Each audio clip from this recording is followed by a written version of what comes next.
बिस्मिल्लाहिर्रहमानिर्रहीम।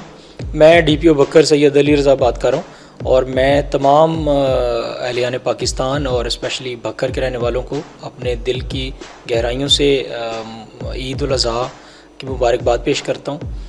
और मैं तमाम वालिदैन से ये रिक्वेस्ट करूँगा कि ये खुशी का मौका है, इसमें तमाम अपने बच्चों को स्पेशली ज़रूर ब्रीफ़ करें कि वो जब बाहर निकलते हैं तो वन व्हीलिंग या कोई ऐसी हरकतें ना करें जिसमें ये खुशी का मौका एक गमी में तब्दील हो जाए।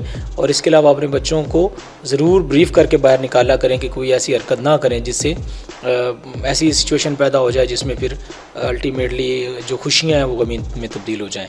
मैं आप सबको यकीन दिलाता हूँ कि पुलिस आप सब के साथ हमेशा कोऑपरेट करेगी और हम सब, ये डिपार्टमेंट आपका है और आपकी सिक्योरिटी और आपकी सेफ्टी के लिए मौजूद है। जहाँ भी पुलिस वाला नज़र आए आप उसको अपनी प्रोटेक्शन समझें और उससे अपनी हिफाजत की डिमांड करें।